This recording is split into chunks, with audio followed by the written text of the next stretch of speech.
welcome to Flow with the Funk. My name is Michelle, aka Flo, aka the Funky Celebrant. I'm a multi-award-winning independent family celebrant based in the east of England, but with a passport and permission from my nearest and dearest to travel anywhere my heart desires or your imagination can take us. This is a podcast aimed at anyone and everyone interested in love, ceremony and celebration. I don't care if you're half of or a whole couple looking for inspiration, friends, family or a supplier. This podcast is for you. My own thoughts and musings come to life as I dissect everything from what is a celebrant and how we can upscale a ceremony, to how to assemble your perfect supplier squad for your amazing day. And of course, there's everything in between. And then there'll be interviews with whoever I can rope in for a natter. They may well be random, but I can guarantee they will be fun. I hope there's a little something here for everyone. This is a trigger warning for this edition of my podcast. It does contain some distressing descriptions in relation to racial abuse, but it's also opening up an important conversation. Thank you for joining me. Hello and welcome back to Flow with the Funk. Today I was going to be talking to Jamie Walker about being a new celebrant, but events have kind of overtaken us of late with what's going on in America, and I decided today was a day for a serious conversation instead. So I've been joined by a few celebrant colleagues who I'm going to introduce to you. Like I say, we've got Jamie Walker from Jamie Walker Celebrant, Jazz Biant from Infinite Celebrations, Sheron Burt from Sheron, Your Celebrant, Sheron Burt, Your Celebrant, Maxine Edgar from Maxine Mitchell Celebrant, and Natasha Johnson, who is from the Celebrant Collective and is also Malaga Minister. We're going to talk about a very serious subject today, and that is racism. For so long we've hidden away from facing up to this most serious of topics, but world events are kind of overtaken us, so I think this is a very good opportunity for us to actually talk about our experiences and look into the future about how we as Black women can help shape the future of the wedding industry and the future of the world at large. So ladies, if you'd like to unmute yourselves and let's have a conversation about this most difficult of subjects.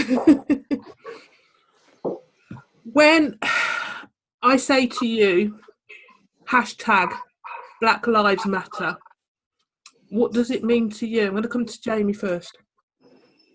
Hi Michelle, thanks very much for having me today. It's a pleasure to meet everyone. When I hear that, it really triggers something in me it's just incredibly upsetting.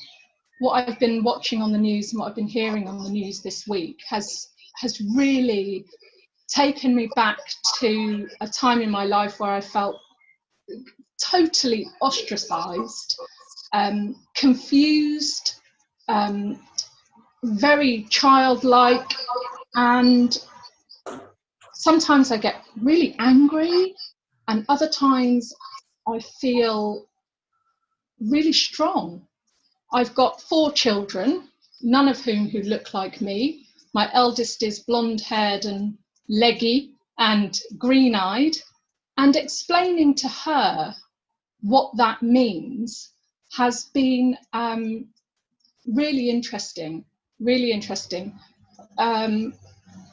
She's been in a bubble where it hasn't affected her. The youngest is 4, and she also, in this wonderful little bubble of protection that you do for your children. But I have to explain it to them because it's just so relevant to me personally. And, putting myself out there as a celebrant has been so incredibly cathartic. I have to put my face out there. I have to say to people, this is me, this is what I look like, and completely own it. And that's, alongside this kind of, Black Lives Matter and everything that's going on, it's still scary, powerful.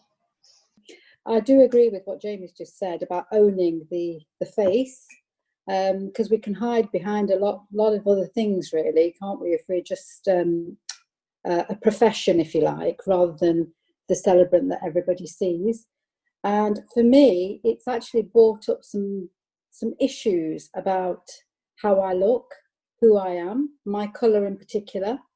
As I said earlier, I saw Natasha's post today. It really resonated with me, her Facebook post, because one of the things that she said was that a wedding planner had said to her, I've got the ideal client for you. They're just up your street. And that's what I get, because when I'm told they're just up my street, I can guarantee there will be Asian clients. I'll be told things like, oh, you speak well for an Asian woman, you haven't got even a bit of an accent. Well, I've got a Nottingham accent because I was born here and I'm, nearly 60, so I've lived here all my life. That's who I am. My parents went through lots of hardships to get us here, and I feel a bit resentful that we're still suffering this so many years down the line. That and it's a little bit more subtle now, a lot more subtle, I think. And every time I've posted something on social media raising the issues, it's seen as my issue, and I'm told, oh, I'm really sorry you suffered that. I'm so sorry that you had that experience. What I find is that white privilege is alive and well. And unfortunately, I'm not personally affecting it as I would like to. And I want things to change, because I'm a mother of 2 sons who are grown up now. They both wear turbans, so they look immediately very different. Not only are they of colour, they're of a different faith as well. And they've had some issues because of their turban wearing. The fact that one of my sons is a blues singer, and an Asian Sikh blues singer, it's quite a hurdle to overcome, really, that his music is more valued than who he is. It's not the most important thing, the colour, the turban, but quite often that's the strapline that'll be used by articles. They'll say things like, oh, he's from the Punjab and he wears a turban, he's a Sikh and he's a blues singer. Yeah, it's not just Jinder Biant, the blues singer. So do you see what I'm saying? It's always about race and colour coming before anything else that we can offer. And that's a real issue for me. Yeah, I can see that.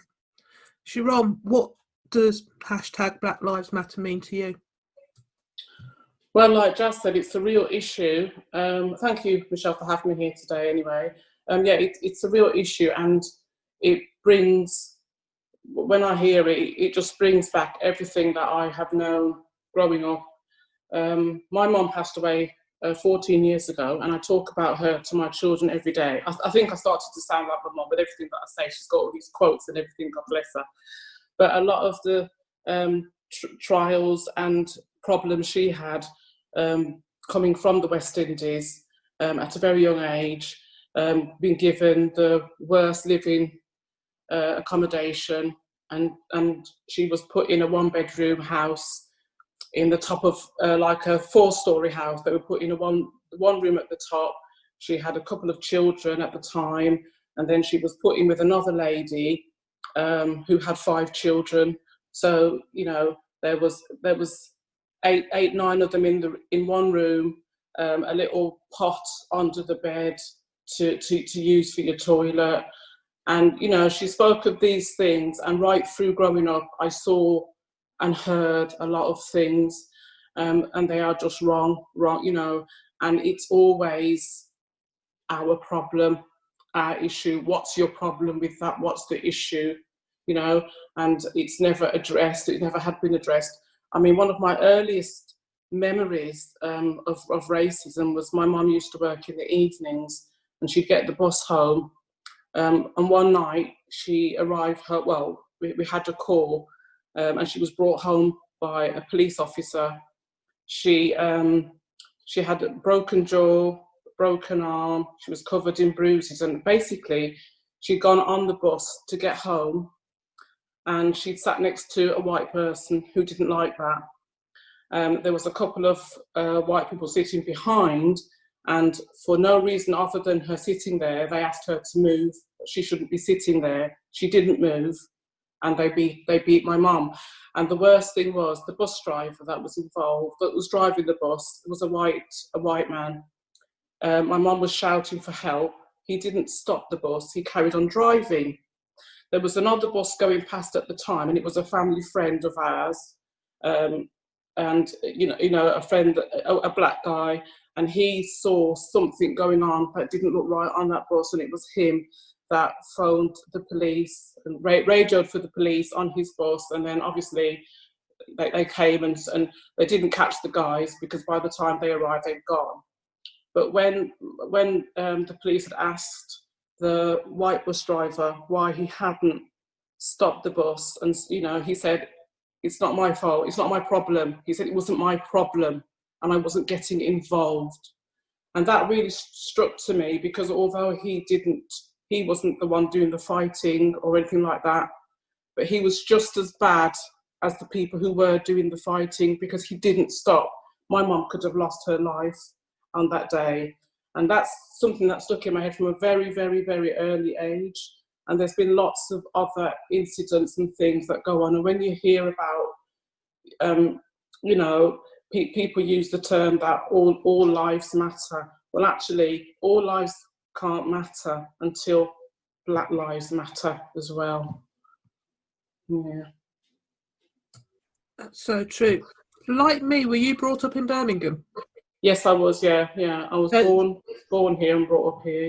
Yeah, in Birmingham. So this happened in Birmingham? Yeah, it was Birmingham at the time. I must have been about 6 or so. I wasn't very old. I can remember that because I had an older brother who died when I was 8, and at that time he was alive, because obviously he was about 16 or so, and I remember him getting really angry about what had happened. So yeah, I was about 6 years old, I think. Yeah. So this is the 70s in Birmingham. Yeah. One of the most multicultural cities in the country. Exactly. At that time. And at that time, and that was allowed to happen. Yeah. Yeah. I mean, I've got a twin brother, and when we left school, he was an apprentice baker. So he had to get up about 3:30 every morning to get to work for 4, because he was working in a supermarket, and obviously they bake bread really, really early. Most days he'd come home and say that I got stopped last night again by the police. They'd stop him and they'd say, "What are you doing out this time of the night?" "I'm going to work." "Where do you work that's open this time of night?" "I'm going to a superstore." "There's no superstores open at this time of night." "No, I'm a baker and I start before the stores open." They used to have him out the car, all the glove pockets are searched, the boots searched, his pockets searched every night. He even used to wear he wasn't supposed to wear his uniform until he got to work, but he actually put it on because he wanted to prove that he was going to work. But to the police, that was just an excuse. You're just putting that on as a cover-up. So most nights he was stopped and he was strip searched. And as you say, with white privilege, I don't think that would have happened. Okay, you might get stopped the odd time, but he was stopped, more times than he cared to remember. Yeah. Okay, thank you. Natasha. Do you know, it's something that I am struggling with at the minute, this hashtag that is summing up something that all of us sitting here know, but like we're all recognizing it's triggering lots of different things in us, lots of emotions that maybe we've had hidden away for a while. I'm annoyed with myself, because if I'm brutally honest, I think part of me has forgotten that Black Lives Matter. Not that I've forgotten, but that I have myself just got caught up so much in my own life, in what I'm doing, in building my Celebrants collective, in building my Celebrants business. And, when I wrote that post yesterday about the experiences I've had as a celebrant with racism, this made me get really annoyed that I, for so long, have dismissed these experiences, that I've written them off as isolated events, that I've even laughed at them, at some of them, that they were just so ridiculously racist that I even laughed them off. And writing that post yesterday just made me realise that nothing has really changed. Yes, things have got better, but especially within the wedding industry is still as white as ever. And not much has changed, even with the likes of the amazing Nova Reid, who set up New Bride as a way of showing the wedding industry that white brides and grooms and couples, men, women, are not the only people that get married. Nothing has really changed. There was this initial burst of enthusiasm and hope as people were like, yes, she's right. Yeah, the wedding industry is still very white. And you had the odd campaign here of using couples of colour, people of colour, in blog shoots and magazine stories. But it's not really done anything. It's just, everything's just gone back to normal. Status quo is maintained, and it's taking events like what's going on in the USA at the moment for us to actually sit back and take stock and go, yeah, hang on a minute, nothing has changed. Everything that happened in our childhood is still going on.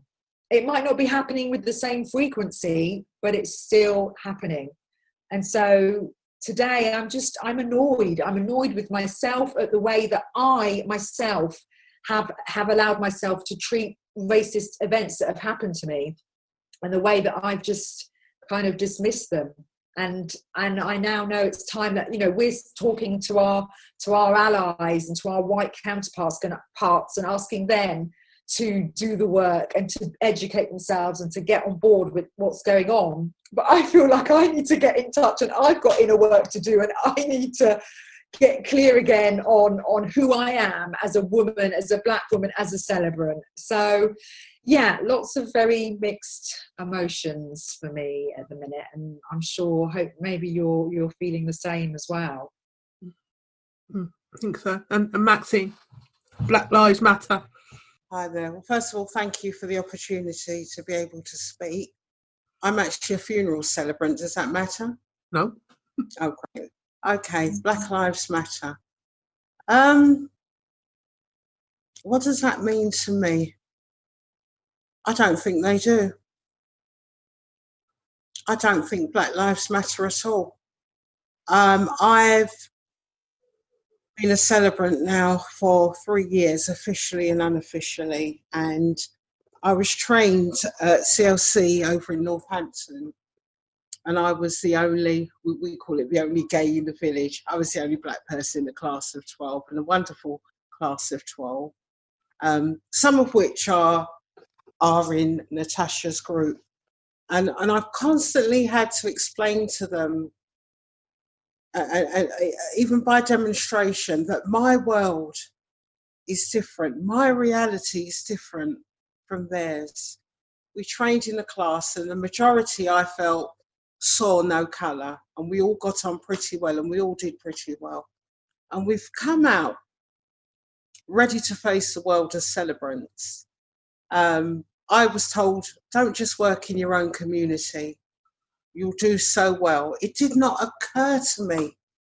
I'm 54. It did not occur to me that I would face racism in the funeral industry. And in the last 3 years, my eyes have been opened. And also, to some degree, to that, we're in a forum together, our own personal forum of 10. And when I read, well, we're doing 12, 13 funerals a week, and I'm battling to get 1 or 2. And I'm trying to explain to them, we're not pushing hard enough, Maxine, you're not pushing. I'll say, I've registered with over 200 funeral directors last week. I've knocked on the doors of funeral directors, and they've come to the door where they don't want me to come in. I've introduced myself, I've given them my paperwork, I've told them I'm a civil celebrant. That means I do non-religious stuff. And they say things to me like, oh, well, we only do the church stuff. We only do cremations here. Which I really don't know what that means. Because unless you think I'm going to get my tambourine out and turn into Rusty Lee, I'm a civil celebrant. And that's what I do. And I've been told so many things by funeral arrangers because they're nice. We have nice conversations. We get along. Nice people. I'll try not to say that you're black because that's my USP. When I approach you and you tell me that you've got, you know, loads and loads of celebrants, I use my USP. Well, I'm trained, I'm a female, and I'm black. Oh, we don't worry about that. Well, why should you worry? I haven't got two heads. Or, oh, maybe you should try our South London branch. Or around here, the older ladies won't want it. So the work that I do get is from the black celebrants, which are the black funeral arrangers who have just come onto the, I should say more and more now coming into the funeral industry and working. They'll give me work because they've tried and tested the system, they've worked in the system, and they know that I can do the job, and they're always, you know, always very good feedback.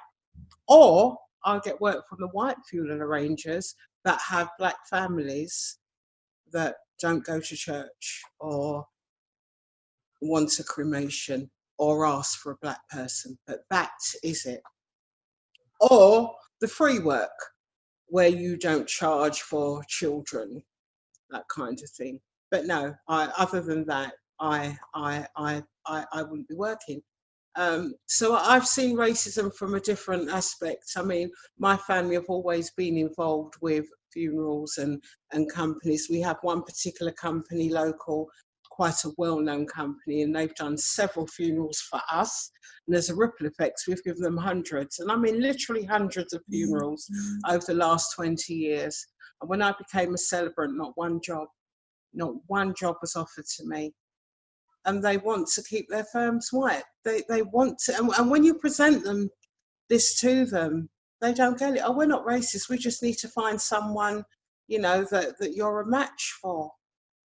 Well, unless you want me to sing opera or do a handstand or even a forward roll, you know, any celebrant should be able to conduct any ceremony. That's my thing. Unless there's something niche, unless there's a language issue. You know, and so that's one of the problems. For me, Black lives really don't matter. And I say that because when I put something up on my post which really caused great offence, when I see a dog being manhandled and the owner threatening, with an assurance and a confidence, threatening a black man with the police and strangling the dog, and then the following day, I see a man being murdered, irrespective of colour, in broad daylight. And you can send me a WhatsApp feeling sorry for the dog, but you haven't seen the man. These are my white friends, the man that's been murdered in the streets. That's telling me that the dog's neck is more important than Floyd's neck. Black lives don't matter. It's scary that we're in 2020 and we're having to have this conversation, really, isn't it? And when the people jump on the bandwagon that every life matters, we know that every life is important. But how do you feel when they counter us saying Black Lives Matters and why we are saying that when a black person is mistreated or murdered at the hands of white people and people start talking about white privilege and everybody says, well, we love everybody, everybody's just as important. How do you feel when they try to minimise what the message is that we're trying to put out? Jazz, do you want to answer that one first? I don't think you can minimise the message. I agree with Maxine to a degree that Black lives don't matter. That we're facing prejudice every single day in everything we do. And what Maxine said about being a funeral celebrant, I'm also a funeral celebrant as well as a wedding celebrant. I've been told blatantly by a funeral director that he has put my leaflet in front of several clients who have said, white clients who've said, we don't want her because she's Asian or she's black or whatever. Can you get us somebody white? Because grandma won't like it, or Auntie May won't like it, or whatever, you know? So they know I'm competent enough, but they don't employ me because of my colour. And being a celebrant has brought this all back to the fore for me, because like Natasha, I had forgotten a lot of these things. And unfortunately, the wedding industry and the funeral industry is very prejudiced. And I didn't realise that. Was very naive. I thought, oh, I'm going to be great. I'm going to bring so much to the table. I can speak several languages. I can add to this industry. And the work isn't coming through for me. And it's not because I'm not good enough. It's because of who I am. And I'm convinced that's the case. So, you know, in terms of all lives matter, they do matter. I agree with that, but that shouldn't be a counter argument. That's not a get out clause, and it's been used as a get out clause. Well, all lives matter, don't they? Not just black lives. Well, that gets you off the hook very nicely, thank you. It's white privilege yet again. And, you know, I've said it once, I'll say it again. It's not always our issue. And why is it, you know, we're beating the drum yet again? I feel quite angry about all of this. You know, it's really brought up some stuff for me from my childhood, being brought up in an inner city, watching my parents say, just get your head down and, you know, don't make too much noise because we're in their country, all that kind of stuff, you know, where we were just seen to have to comply and put up with it. I didn't even know it was racism. I just thought because people didn't like me. But I realised later, as I grew older and I had children of my own, that to effect change, I need to be part of the system. So I became a school governor. I worked really hard to introduce multicultural resources into the school. It's not my job to do that. I see that now. But at the time, my children were being affected by not being recognised as Sikh boys, Sikh girl, whatever, you know, Asian children with different needs. A son of mine who's got long hair needs an extra 10 minutes at swimming. You know, because his hair needs to dry. He can't just walk out with wet hair. Now, it's okay if it's a girl, but for a boy, they don't accept that a boy's long hair is the same. Do you see what I'm saying? It's just one thing after another. His turban needs a locker. It can't be just left to be kicked around on the floor. It's a symbol of honour. So there's things like that the school just didn't know. And, you know, those things really do matter. Why should the parents of those children have to be the ones that raise those issues? That should be, you know, integrated within the school curriculum, within school teaching, everything really. It should be part. It is now. It's much better, I must say. It's a lot better for my grandsons. But at that time, it was about either you take charge and do something about it as a black woman, as a black mother, or this is going to just carry on and your kids are going to keep coming home with the same problems every day. But you see, I think this is the problem that we face, in that we're not only trying to make progress with what we're doing. Before we can even begin to make progress, we've got to dismantle this whole belief system that people have, this white privilege, this belief system, in getting people to even understand why there is a problem in the first place. Celebrants who will listen to this podcast probably won't even realise that any black or person of colour who is a celebrant, they are going to have their skin colour as an additional barrier to why people perhaps won't go ahead and book them as their funeral celebrant or as their wedding celebrant. If you're not a person of colour, you will never have this experience or this not knowing as to whether, if somebody didn't book you, was it because they didn't like your jokes? Was it because they just didn't catch your vibe? Or was it because of the colour of your skin? I said this to you yesterday, didn't I, Sheron, on Instagram. There will be times, even that we aren't even aware of, there will be times that we won't get jobs because of the colour of our skin, that we won't be aware of. And going forward, there will be times that we won't get a job, and the deciding factor maybe is because of the colour of our skin, but we won't know it. There will be times we probably will have an inkling, and I know in the past there have been times, because but I only know because people have told me, like wedding planners. I had a wedding planner tell me once, she was singing my praises to a couple, telling them how amazing I was, and oh, you'll love her, you'll love her. This was on a phone call.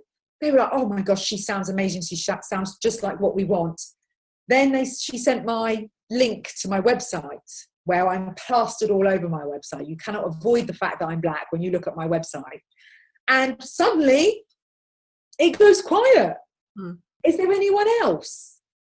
What else would that reason be? What you know, even though we have no concrete proof, what else would that reason be? If people are on board with what you sound like, but the moment they see you, all of a sudden it's like, oh, I have 2 white female associates who work for me.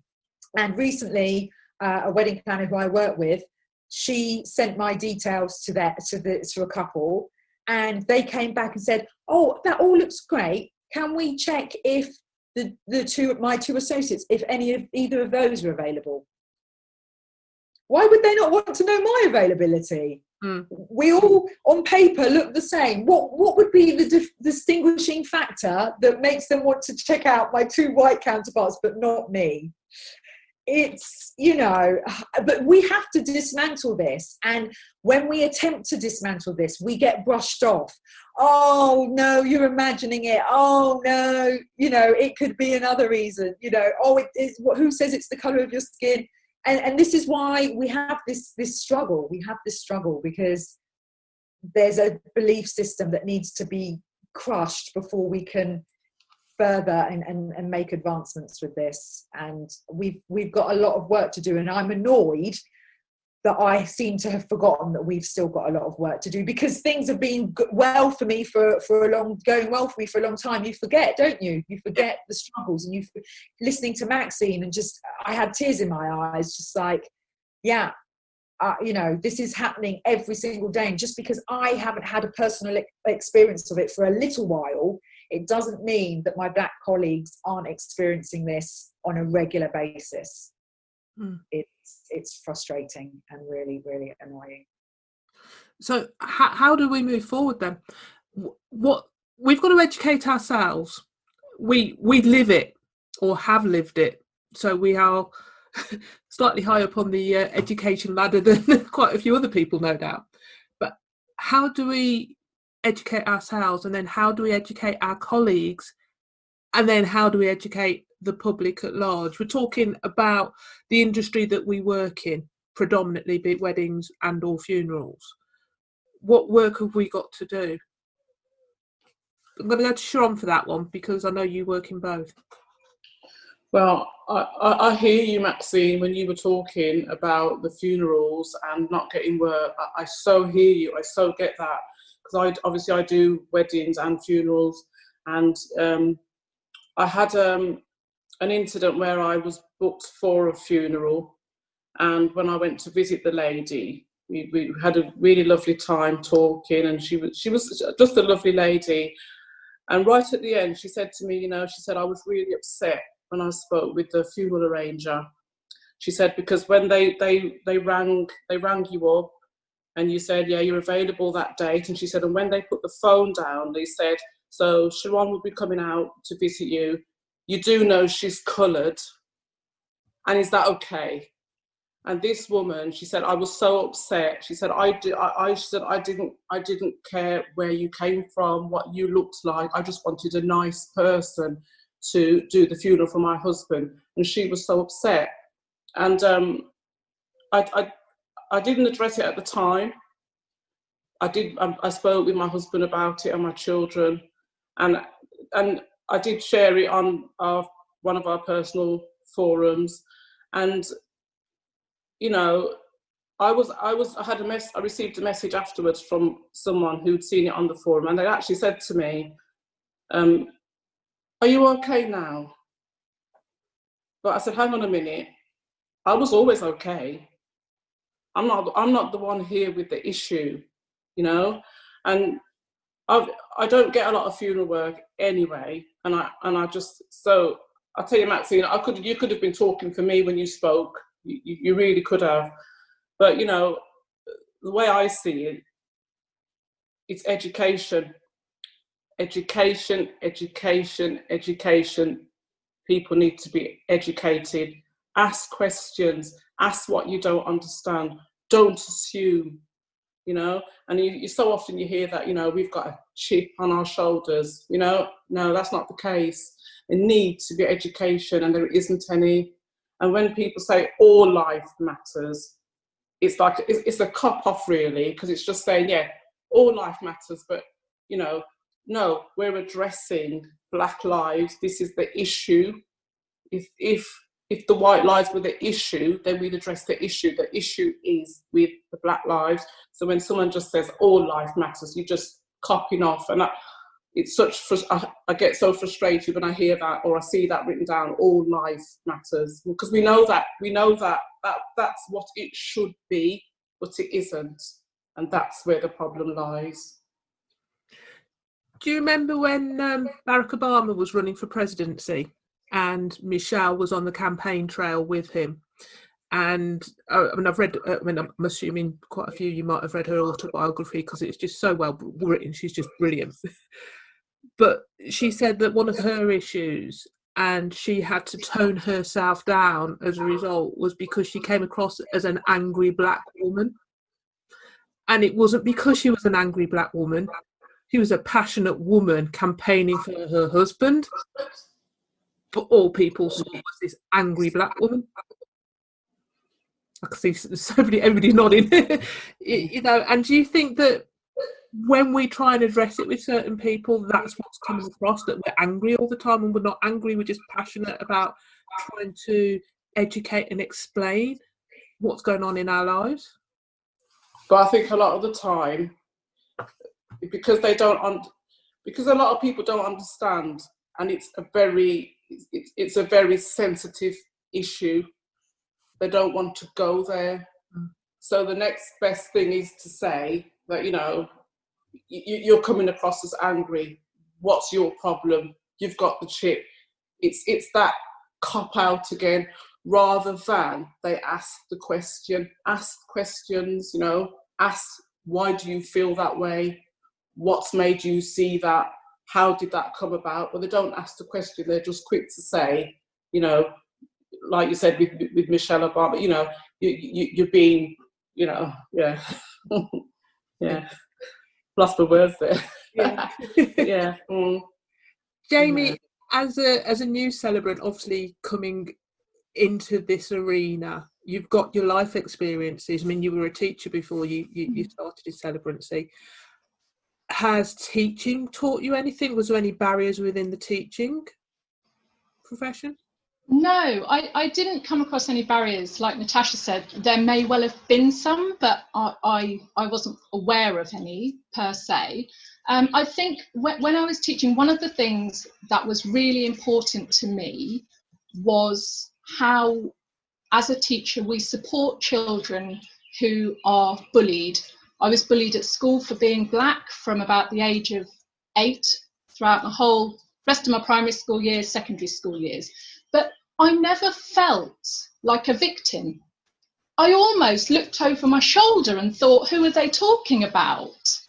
And I always had this kind of core of confidence that, well, it can't be me, because, you know, I'm on the netball team and I do this and I love cross country and I'm a really good student and I'm a good daughter and I'm a good sister. And, you know, all of these things were not true. And so when I went into teaching, I was really passionate about making sure that the policies we had in place to support children who were being bullied accurately reflected their feelings. And, you know, so I took out the word victim, a bullying victim, and I kind of tried to give the children a feeling of power and ownership about how they really were feeling, not, you know, just absorbing what other children were telling them.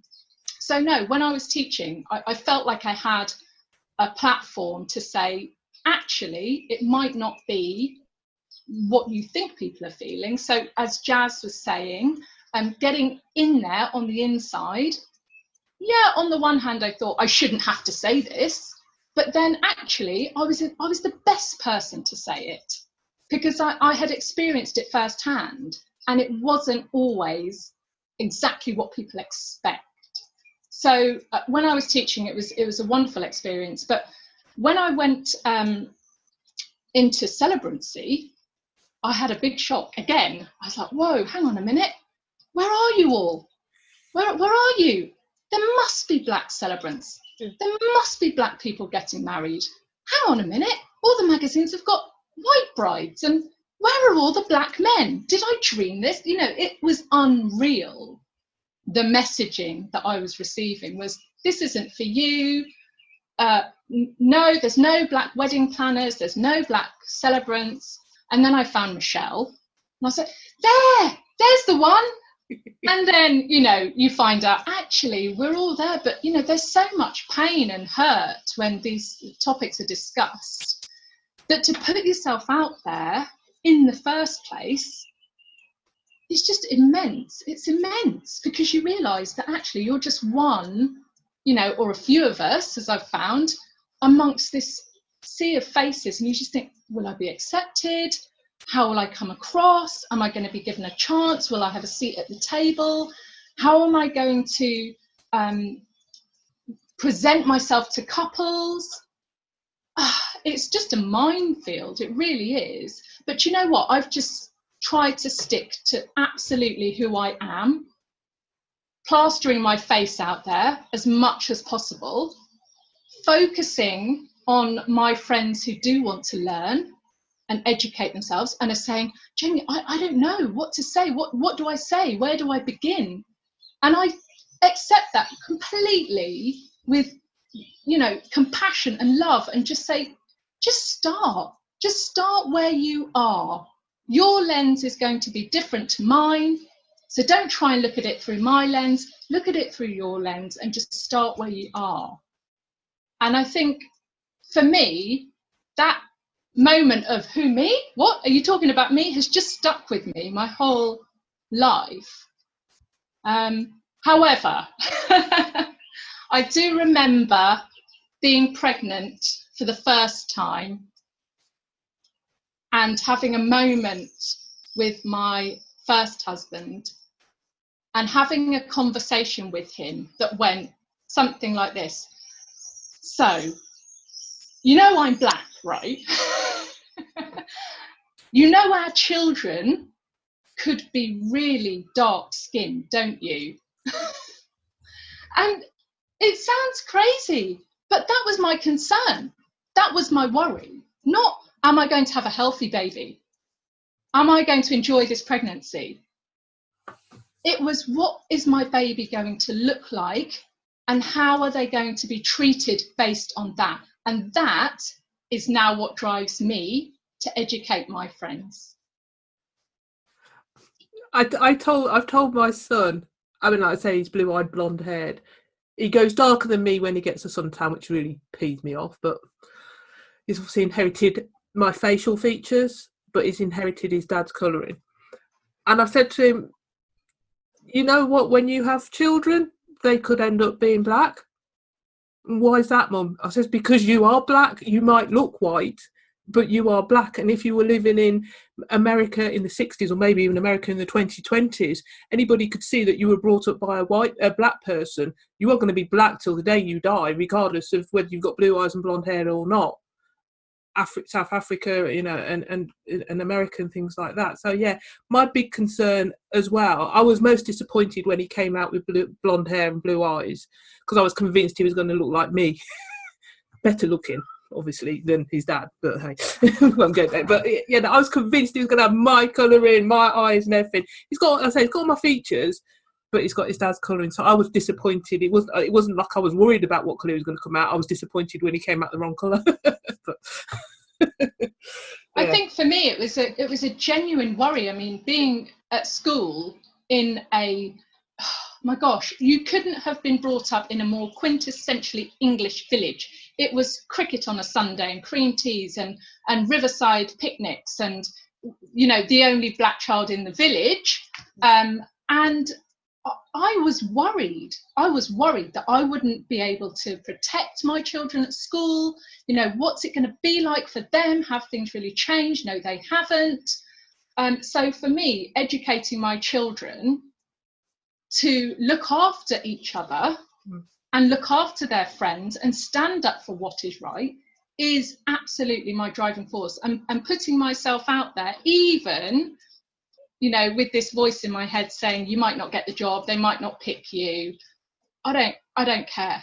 I don't care. I want them to go for their dreams, and I want them to support their friends, and I want them to see me living it and explaining to them why it's so important, even though the pain when it hits me is the most debilitating 3 days of my life, wiped out, eyes puffy from crying, throat sore, pain. It's dreadful. It's just dreadful. When, I mean, a lot of you know, some of you don't, that I was a police officer for 30 years in Birmingham. Started off in Birmingham, went to Derbyshire, and was the only black person in the station in Derbyshire, and then ended up in Suffolk, again as the only black person in the station in Felixstowe when I first went to Felixstowe. Obviously West Mids was a bit different because it's a much more multicultural city. And I remember being treated differently, not because I was a woman, but because I was black, by some of my colleagues in the early days. Bearing in mind, we are going back to the 80s here, by my colleagues, but also by the public. And I could see it didn't matter that I was a woman trying to do, at that time, very much a man's job. I was a black woman trying to do a white man's job. And that hurt, and to the extent that I got subtle racial abuse and overt racial abuse. And I'm the one in the uniform, and I was still getting it. Luckily, because I had a uniform, I could arrest people if they were racially abusive to me. So I had a bit more power than the average black woman in the street. But I didn't take any less crap wearing the uniform than anybody else not wearing that uniform. And it's something that, like Natasha, I've laughed off, I've dismissed. But now when I look back at it, it's kind of like, why?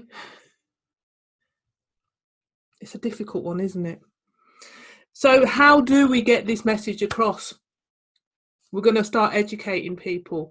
Where are we going to direct people to get educated? Natasha, you mentioned following, obviously, Nova Reid. We can follow her on Instagram, Facebook, and all those other places, can't we? Yeah, sure. I mean, part of me as well, this might sound controversial, part of me feels that me personally, I am not here to educate people, right? Because this is also another kind of thing in the whole black stereotype that, because we're black, because we're people of colour, that also we're experts in helping people to understand their own thinkings, their own thoughts, their own racism, their own beliefs. And I don't have that expertise. Jamie, I think it's great that, and I'm the same. When my friends ask me, of course, I try and give them what I know and the advice that I know. But like, even in writing my post yesterday, I've already had people emailing me, people messaging me. What can I do? I'm not an educator. I don't know. I don't want to be an educator. That's why in my post, I said about people like Nova. And actually, I'm in the middle of writing a post up of resources where people can go and get themselves educated. Because it's not black people's responsibility to educate others on racism. There are educators out there who have taken that responsibility to do it, but it's not the average person, it's one of those things that, I understand the idea behind it. I understand, of course, why people are asking, because people don't want to make mistakes. They don't want to get it wrong. They want to get their approach right. But it is also down to each individual to have some personal responsibility to take their matter into their own hands and to do their own research and to find the resources that are out there that are available to them. Of course, asking a black friend is not a problem. And if you have a black friend or a friend of colour who is happy to help and happy to point you in the right direction, that's great. But also at the same time, we shouldn't just assume that any person of colour is there and freely, readily available to just offer all the advice in the world, because they're not.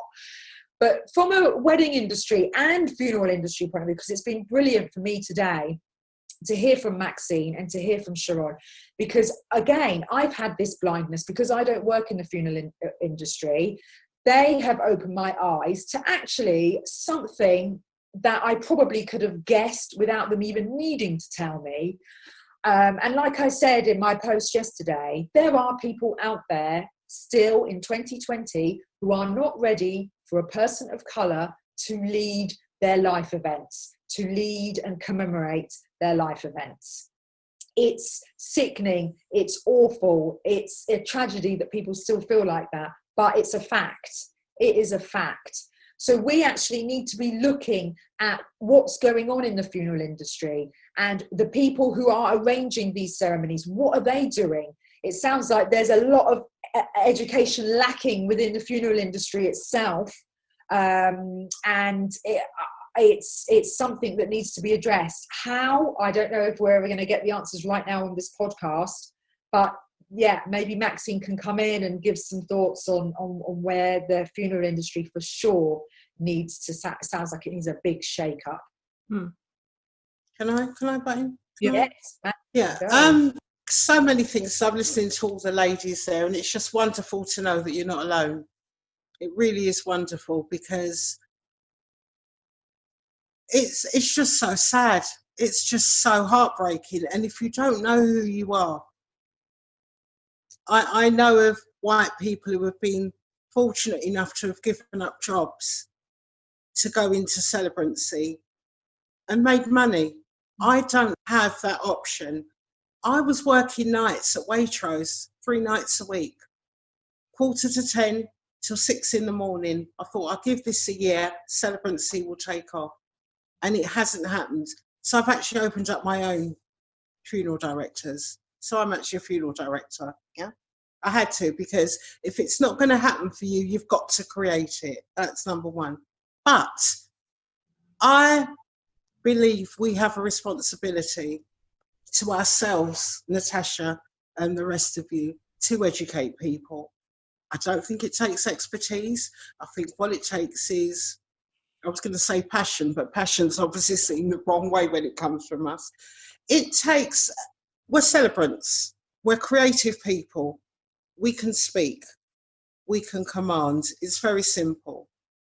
When I was growing up, a racist was someone, all right, let's take for argument's sake, I don't know if any of you remember, I don't know your ages, love thy neighbour. Oh God, you yeah. use the N word, you use the C word. That was a racist. Yeah, that was a racist. And we know them, we see them coming, yeah? But today, racism is different. So you can, racism, I call it, you can suffer racism and not be a racist. Unwittingly, you see someone or you see something, you see a larger person, fatism or sizeism. You see an older person, ageism. You see me coming and you put me in a box. It's an ism. So therefore, and this is one of the things that I was saying today before I came on the podcast, please God, don't have me repeating myself again and again. Because quite often I say to the ladies, I say to the funeral arrangers, I've worked with Chinese funerals. I've gone into a home, there's been a dead body, the coffin's opened in one box, and there's been a dead chicken in the corner. And there's been more chances of the chicken getting up and walking away than the body. I said, I could work in all communities. I've never ever I've had one bad funeral. I work, the black funeral arrangers will send you to any type of family, predominantly white. And I mean, the testimonials, the reviews are amazing. So you can do the. I was just going to give you an example of funeral director. Sorry, Maxine, I jumped in when you froze. That's okay. I'm going to put myself on mute, so then when you finish. Okay. So I was just going to say that there's a very big company in Nottingham, big funeral directors, and they've sent me to a couple of Asian funerals, yeah. And I asked them the question about whether they regularly refer to Asian clients or not, because I was seeing that I wasn't being given any other funerals, only these. And they were saying, no, we never offer a celebrant to Asian clients because they always have a priest and they don't want a celebrant. And I said, have you asked the question? Do you actually ask the question? And they said, no, we don't ask them if they want a celebrant. So they make this massive assumption, and this goes across the board. I'm talking about weddings as well, that celebrants are not needed because they've got a priest. But if they have a priest, they don't have a eulogy. Quite often the family that have to get up and speak and make speeches on a day when they don't need to be doing that, because there are professionals like me who can speak their language, address the whole of the congregation in their language or in English if need be, whatever's required on the day. You know, we've got the skills out there, but the arrangers are not offering it because they've made this huge assumption. So I contacted one of their directors, and although, again, I'm in that place where I'm at school and being a governor and all the rest of it, and said, do you want me to do some multicultural awareness training with you? Because you are not offering what you should be offering to Asian clients. And again, you know, there's me, little old me, getting exhausted, taking it upon myself to do the work that they should be doing. And they showed me a poster that they'd produced, which was supposed to be a multicultural poster. It was full of black people, and that was it. It was not representative at all. They just produced a poster with black people on it. And that was supposed to be, well, we've done one, look. So it's this eternal circle, I feel, that we're on. You know, it's like a merry-go-round that we're on. I want to get off it. I'm tired of it. But I also feel that if I don't do it, then, like you said, Maxine, the work doesn't come through. I've contacted Asian funeral directors, work's coming through. They want me to do some work for them. But I think the white ones are just, they're lazy, I think. They just can't be bothered. I think there's part of that is laziness. And the other part of it is lack of awareness. Sorry. Yeah. Can I come in? Yeah. Yeah, you know, I'll come back to what you're saying, Jazz. I explained to them, I say, I can work within any community, and I can. I hold workshops. Can we talk about death? And I talk about that aspect of what we go through, what I've been through, you know, when I hold these workshops. But I'll explain to them, I can work in any community. You know, I can do whatever you need me to do. The only thing I don't do is humanist work. Yeah. I won't compromise, but I can work in any community. It's absolutely fine. And let's just go back to that funeral celebrants on here. 3/4 of the funeral arrangers don't know the difference between a celebrant and a humanist celebrant. Even there, yeah? That's not just funerals, Joe. Well, okay, so in terms of celebrants, the celebrant, the reason why we have celebrants is, number one, because people are fed up of the church. Yeah, they're fed up of going into churches and hearing this person and God, emphasis on a deity. So we celebrate the life of the person that's dead. Basically, we celebrate their life. If you want some kind of religious content, you can have that. You can have 100% religious content, but you have a choice. A celebrant gives you choice, and the ceremony is bespoke. It's tailor-made, just like a wedding. You have what you want. As Jazz just said, when you go into the church and you have your own priest or your own minister, you do what they want. People don't want that. People want a hand in, they want an opinion, they want variety, and that's what a celebrant can offer you. But there are celebrants and celebrants. So you have your religious celebrants, you have your non-religious celebrants, you have a non-religious celebrant that will have religious content. But humanists will have no religious content. Humanists won't even speak about angels. It ends when you die. Whereas with a celebrant who's a non-religious celebrant, they'll speak of angels, they'll speak of heaven, they'll speak of some type of afterlife, not necessarily from a religious aspect, but something, the heaven or beyond the blue, I don't know. A humanist will not. But quite often, even the funeral arrangers do not understand the difference. The funeral arrangers, they are a type of person. They are a type. I mean, I'm 54, so I've worked in the city. I've lived in London all my life, but I've worked in the city, the West End. I've worked on the wall. I used to be a legal secretary many, many years ago. And there were all these ladies that had been there like 30, 40 years, and their systems are antiquated. And lunchtime, they'd go across the road and they'd get their husbands' lunches, and they'd come back and they'd talk about what they're doing for dinner and their holidays. That's what the funeral arrangers are like. They are a type. The whole industry needs shaking up. When I spoke to the National Associate, because what one of my biggest barriers also, I worked for, much of the work that I did was for one of the big boys, one of the big double syllable name firms, and the bearers and the funeral directors on the day, it was almost as though, who does she think she is? Who does she think she is? It was almost the uppity word that they've assigned to Meghan Markle, you know, and it's born out of fear. What these people going to come and take over? You know, are they going to do something different in the funeral world? And I've been lied on by funeral directors. I've been told I'm aggressive. I've had to report particular people to head office. When I've called head office, the same firm, and asked for the Equalities Department, they don't have one. National Association of Funeral Directors. I'm having to say to the funeral arrangers, who's the funeral director today? Because their attitude towards me. I mean, I've mucked up at a funeral. That was the one complaint that I had.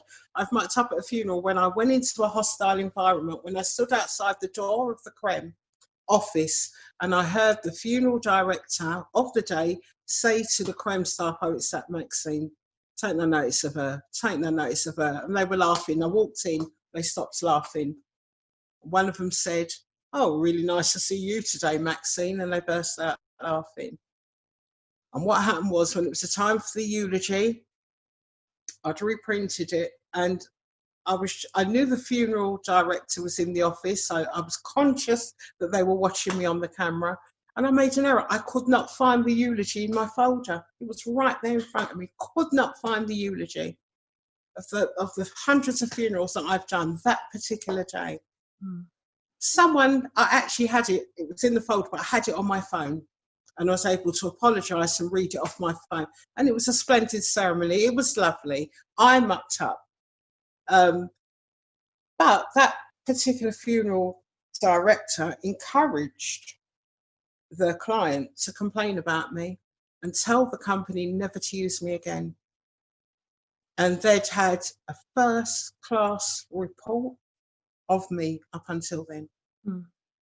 That's just an example, but going back to the funeral arrangers, so I explained to them, I try to educate them, you know, I say, listen, doesn't matter the colour, I can work with anybody, I can speak to anybody, it is not a problem. And at the end of the conversation, after 15 minutes of talking, I can guarantee you 9 out of 10 of them will say, right, well, if we get a funeral in from like a West Indian family, we'll call you. And I put down the phone and I say to myself, didn't you just hear what I just said? What is wrong with these people? So I think there's a couple of issues here. I don't think much is going to change, I'm going to be honest. I don't think much is going to change until Black people start investing in their own. Up until the last 3 years, I weren't interested in that. I grew up I've got a brother that's 20 years older than me. When I opened up my eyes, probably the second day after I'd been born, there was a white woman with blonde hair who was to be my sister-in-law, 17 years older than me. She was like my older sister. I grew up in a white community. I can work with all people. We weren't raised as a Black family to be aware of Blacks and whites. If anything, we took more stick because my brother's wife was white. We took more stick from the Black community, all right? So nobody can tell me about racism. You know, I've got my mixed race nieces there that are in their 40s and that, and I can give you stories where their mother's concerned, where after she gave up everything, and she gave up everything for my brother, she proved to be the biggest racist ever. But that's another story. What I'm saying is there is something inherent within white people that I believe leads them to put us at default. I don't think it's intentional. I think it's unwittingly, but I think we are seen as secondary. And that's why I don't know if you've had time to look at this thing with Amy Cooper and the bird watcher Cooper in the park. When you read the comments of the white people are all geared towards the dog. Mm. Cooper, the bird watcher, was secondary. Yes, they had to go at the woman and they weren't impressed with her actions because of what she did to the dog, and not because of a threat that she made to the black man. I deem that we are secondary. Yes, I believe that all lives matter, but I believe black lives are secondary until we get our act together, we start investing in our own. I don't see any change. And people don't want to be educated. I mean, just as Jazz was saying, when you talk to them and you speak to them and they hold up their posters, we've done our bit. What more do they want us to do? We're fed up of all of this. You've got a chip on your shoulder. No, I've got a bloody frying pan, mate. The reality is, racism is here. It's accepted.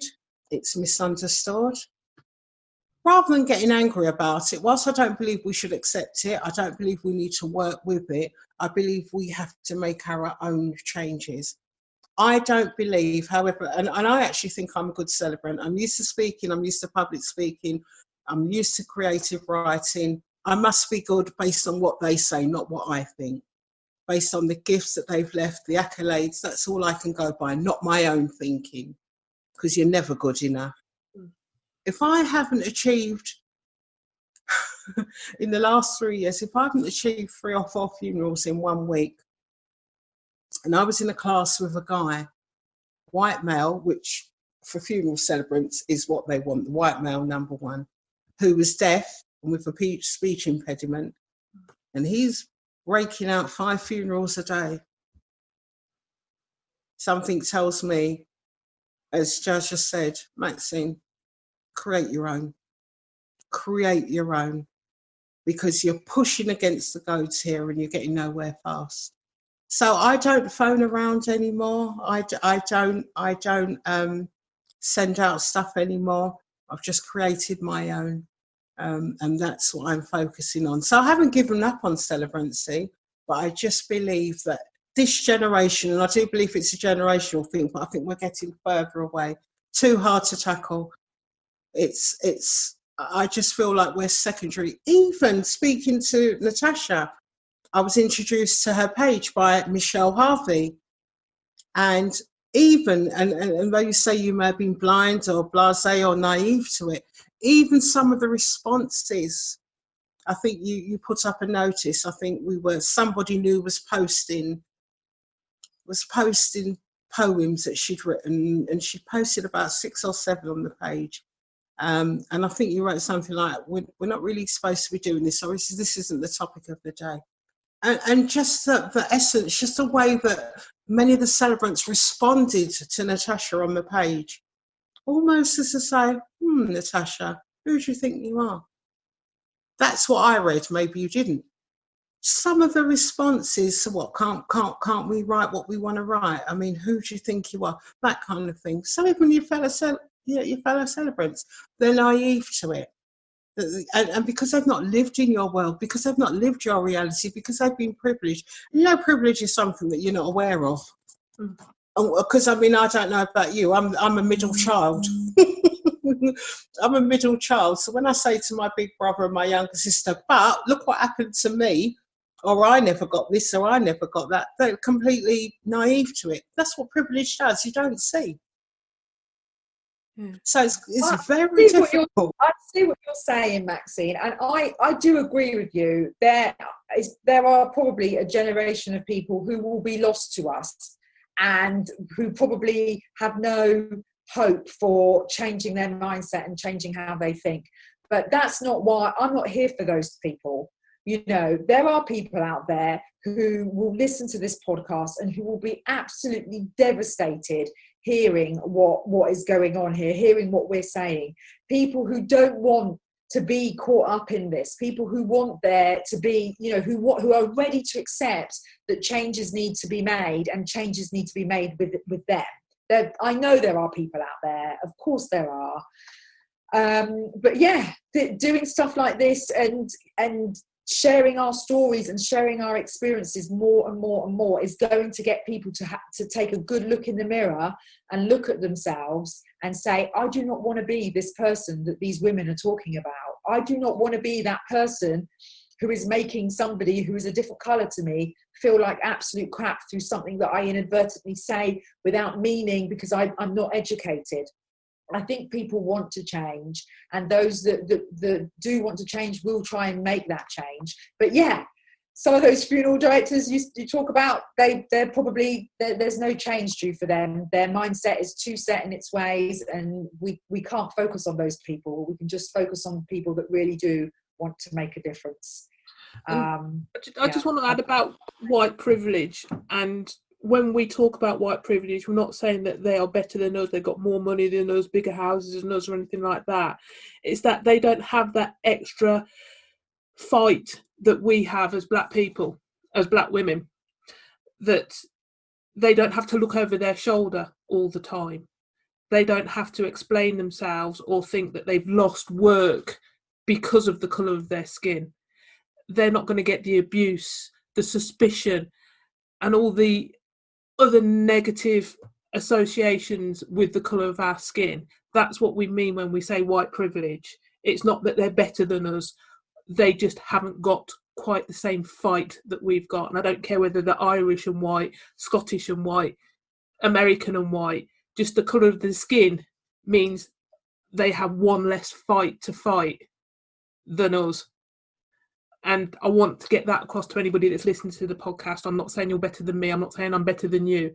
I'm saying our issues are completely different to your issues, and that is purely down to the colour of our skin. Thank you for listening.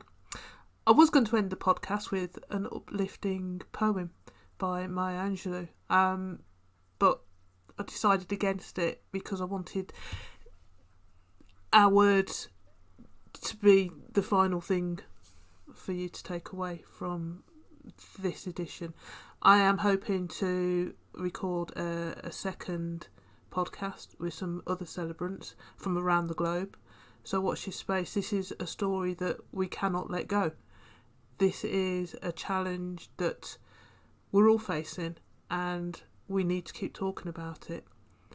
There will be some resources in the notes that accompany this podcast. Please make sure you buy the books, you watch the films, and that you educate yourselves, because it's something that we all need to do and keep doing. Stay safe. Until the next time, take care.